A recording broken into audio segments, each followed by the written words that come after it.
So hello everyone, welcome to my channel commerce notes. आज हम इस वीडियो में जो आपका सब्जेक्ट है बीकॉम फोर्थ सेमेस्टर का एडवांस्ड अकाउंटिंग, उसका चैप्टर 2 करने जा रहे हैं।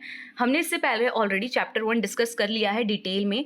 उस चैप्टर से जितने भी आपको प्रीवियस ईयर क्वेश्चन आंसर्स आए हुए हैं 5 और 15 मार्क्स में, वो हमने डिटेल में कर लिए हैं। अगर आपने नहीं देखा तो इस वीडियो के डिस्क्रिप्शन बॉक्स में आपको प्लेलिस्ट का लिंक मिल जाएगा, वहाँ से जाके आप देख सकते हैं। एंड इसी वीडियो के डिस्क्रिप्शन में आपको टेलीग्राम का भी लिंक मिल जाएगा, वहाँ से जाके आप उसको ज्वाइन कर सकते हैं। कोई भी अपडेट होता है, कोई भी वीडियो बनती है, सबसे पहले उसको वहाँ शेयर कर दिया जाता है, तो अपडेट के लिए आप उसको ज्वाइन कर सकते हैं।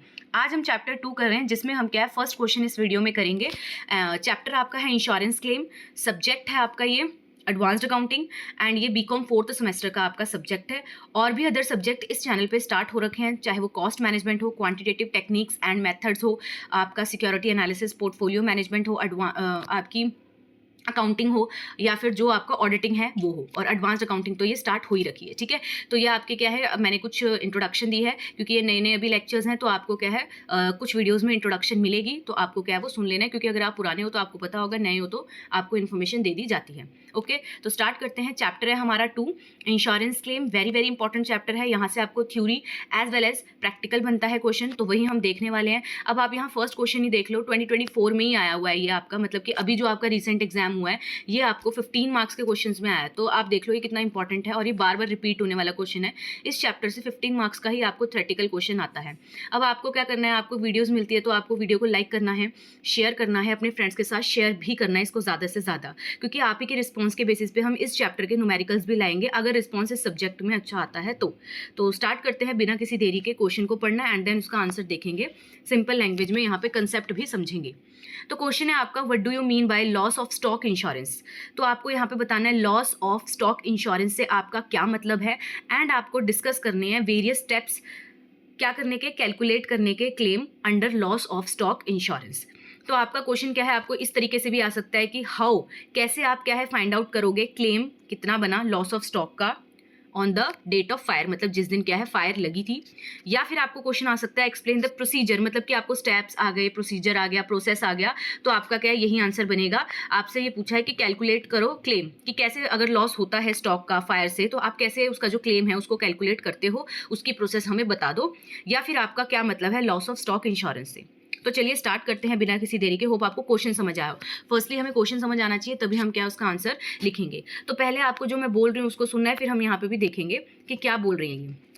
अब देखो, अगर हम बात करें लॉस ऑफ स्टॉक इंश्योरेंस की, तो लॉस ऑफ स्टॉक इंश्योरेंस ना एक ऐसी पॉलिसी होती है जो क्या है बिजनेस ना ले सकते हैं और बिजनेस कराते हैं इसको बेसिकली, ताकि किसी भी स्टॉक का अगर उनका लॉस हो रहा है फायर के कारण, फ्लड के कारण, थेफ्ट के कारण, ठीक है, तो वो उसके अगेंस्ट क्या है उनको प्रोटेक्शन मिलता है। वो अपने स्टॉक का क्या करवा लेते हैं, इंश्योरेंस करवा लेते हैं, सो दैट क्या अगर उनका स्टॉक है जो वो फायर, फ्लड, थेफ्ट के कारण अगर क्या है कुछ खराब भी हो गया, तो उन्होंने क्या किया हुआ है उसके अगेंस्ट इंश्योरेंस लिया हुआ है, तो उनको प्रोटेक्शन मिल जाती है। अब जो इंश्योरेंस कंपनी होती है ना, वो क्या करती है, एक्चुअल लॉस जितना हुआ है आपको, या फिर जितनी आपकी पॉलिसी की अमाउंट थी उनमें से जो भी कम होता है उसको आपको क्या है पेमेंट कर देती है। इसी को हम क्या बोलते हैं, लॉस ऑफ स्टॉक इंश्योरेंस। तो चलिए हम उसको पढ़ते हैं। Loss of stock insurance refers to insurance policy. Basically ये क्या है, एक ऐसी इंश्योरेंस पॉलिसी है जिसे लिया जाता है बिजनेसेस के द्वारा, बिजनेस एंटरप्राइजेस के द्वारा। कैसे, क्यों लेते हैं वो, क्योंकि उनको इंश्योर्ड कराने होते हैं अपने गुड्स को, किसके अगेंस्ट, जो भी लॉस हो सकता है उनके स्टॉक को, किन किन के कारण, जैसे कि फायर हो गया, फ्लड हो गया, थेफ्ट हो गया, ठीक है। This policy is usually taken for a year. ये 1 साल के लिए ली जाती है usually, against payment of certain amount, और आप क्या है उतने तक कुछ अमाउंट को क्या है पे करते रहते हो, ठीक है, जिसे हम प्रीमियम बोलते हैं। किसको दोगे, इंश्योरेंस कंपनी को दोगे। The claim of loss of stock, अगर मान लो लॉस हो जाएगा आपका, तो डेफिनेटली आप क्या है क्लेम करोगे, है ना, कि भाई मेरा इतना लॉस हो गया है। तो क्या कह रहे हैं कि जो क्लेम है लॉस का स्टॉक के ऊपर जो आपका हुआ है, वो इंश्योरेंस कंपनी उतना ही एक्सेप्ट करेगी जितना आपको एक्चुअल में हुआ है, या फिर जितनी आपके इंश्योरेंस की पॉलिसी का अमाउंट था उनमें से जो भी कम होगा ना, उतना क्या है आपको दिया जाएगा। विच एवर इज लोअर, वो क्या है आपको दिया जाएगा। जैसे फॉर एग्जाम्पल 2 केस मान लेते हैं, एक में आपका लॉस हुआ 20,000 का और आपने इंश्योरेंस पॉलिसी करवाई थी 40,000 की, तो आपको यहाँ पे विच एवर इज लोअर मिलेगा, दैट मीन्स 20,000 मिलेगा। और अगर मान लो आपने 20,000 की पॉलिसी करवाई है और आपका जो लॉस हुआ है वो 30,000 का हुआ है। तो यहाँ भी क्या है, आपको बेशक लॉस 30,000 का हुआ, बट आपने इनमें से विच एवर लोअर क्या है 20 है तो 20 ही मिलेगा, क्योंकि क्या है आपको एक्चुअल लॉस 20 का हुआ है। ठीक है, चाहे आपने पॉलिसी कितने की भी कराई हो। तो अब हम देखते हैं कि भाई कैसे इसको कैलकुलेट किया जाता है। ठीक है, तो हाउ टू फाइंड, कैसे हम फाइंड करेंगे कि कितना क्लेम आप कर सकते हो जो भी लॉस हुआ है आपका स्टॉक में, किसके कारण, फायर के कारण। तो यहाँ पे आपसे फायर का पूछा हुआ है, तो स्टार्ट करते हैं। सबसे पहला पॉइंट है कैलकुलेट जीपी रेशो। तो आपको क्या है, ग्रॉस प्रॉफिट रेशो सबसे पहले फाइंड आउट करनी पड़ती है। अगर मान लो लास्ट ईयर का ग्रॉस प्रॉफिट रेशो दिया है तो ये स्टेप क्या है, स्किप भी हो सकता है। अगर आपको नहीं दिया तो आपको ट्रेडिंग अकाउंट बना के पहले क्या है जीपी निकालना पड़ेगा। आपको पता है ट्रेडिंग अकाउंट के थ्रू हम क्या है जीपी निकालते हैं।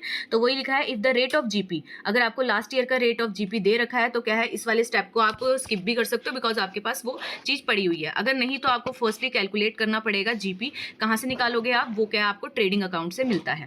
ठीक है, नेक्स्ट स्टेप है आपका ascertain the value of stock on the date of fire. अब आप ये जानने की कोशिश करोगे कि यार जिस दिन आपके जो गोडाउन है जहाँ पे स्टॉक्स रखे थे वहाँ पे जब फायर लगी थी तो उस डेट पे आपके जो स्टॉक है उसकी कितनी वैल्यू थी। ठीक है, आपको ये फाइंड आउट करना है। तो इसमें क्या करते हैं, स्टॉक की हम वैल्यू फाइंड आउट करते हैं जिस दिन फायर क्या है लगी थी, तो उस वैल्यू को हमें फाइंड आउट करना है। तो इसके लिए एक मेमोरेंडम ट्रेडिंग अकाउंट क्या है प्रिपेयर किया जाता है।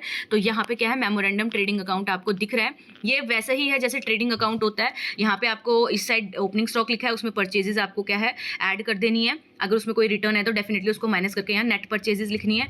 उसके बाद आप क्या है डायरेक्ट एक्सपेंसेस लिखते हो, फिर इस साइड आप उसमें से सेल्स माइनस कर देते हो। ठीक है, और यहाँ पे क्लोजिंग स्टॉक आता है और जो आपका निकला वो जीपी क्या है आपकी परसेंटेज निकल जाएगी। ठीक है, तो ये वही है, ट्रेडिंग जैसे अकाउंट है, तो इसे मेमोरेंडम ट्रेडिंग अकाउंट हम यहाँ पे बोल रहे हैं।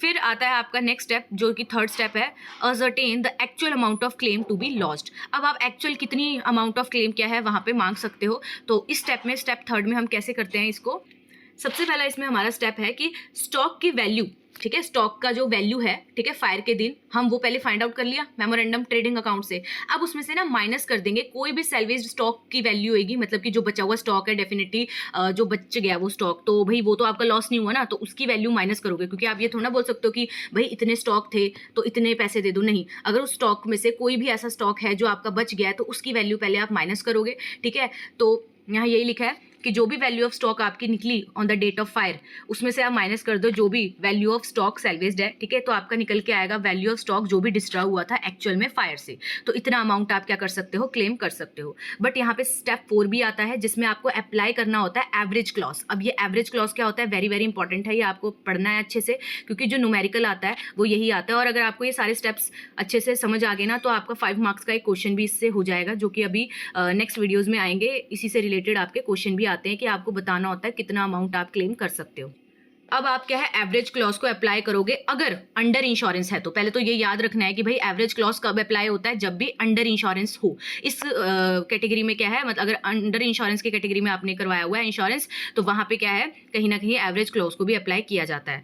तो अगर पॉलिसी वैल्यू स्टॉक के एक्चुअल वैल्यू से कम है, मान लो जो पॉलिसी वैल्यू करवाई है आपने 20,000 की, ठीक है, और जो आपके एक्चुअल जो स्टॉक है वो है 40,000 के, तो आपकी यहाँ पे क्या होगी, जो पॉलिसी वैल्यू है 20,000 वो कम है एक्चुअल वैल्यू से, तो यहाँ पे अंडर इंश्योरेंस का केस हो जाएगा। मतलब कि आपकी जो पॉलिसी है आपने कम की कराई है, अब आपका लॉस क्या हो चुका है, एक्चुअल में ज़्यादा हो चुका है। तो यहाँ पे क्या है, कहीं ना कहीं आपको नेट क्लेम यहाँ देखना पड़ता है। तो कैसे इसका फॉर्मूला होता है नेट क्लेम का, सबसे पहले आप लेते हो वैल्यू ऑफ स्टॉक जो डिस्ट्रॉय हुई थी, उसको इनटू कर दो, ऊपर रखना है पॉलिसी की वैल्यू और डिवाइड कर देना है value of stock on the date. तो यहाँ पे देखो नीचे क्या है, बेस में आ रहा है कि कितना वैल्यू ऑफ स्टॉक थी उस डेट में जिस दिन क्या है फायर लगी, और उसके ऊपर लिखना है आपको पॉलिसी वैल्यू और इनटू कर देना है वैल्यू ऑफ स्टॉक डिस्ट्रॉय जो एक्चुअल में हुआ था। ठीक है, तो ये स्टेप्स क्या है हम परफॉर्म करके निकाल सकते हैं कि कितना क्लेम आपका बना और आपको कितना अमाउंट मिलने वाला है। तो होप आपको ये क्वेश्चन नंबर 1 क्या है समझ आया होगा, डिटेल में हमने यहाँ पे समझा है। तो अगर वीडियो पसंद आई होगी तो लाइक करना, शेयर करना और अपने फ्रेंड्स के साथ इसको शेयर करके सब्सक्राइब भी करना है। मिलते हैं नेक्स्ट वीडियो में एक और इंपॉर्टेंट थ्योरी के क्वेश्चन आंसर के साथ इसी चैप्टर के। तब तक के लिए thank you for watching this video.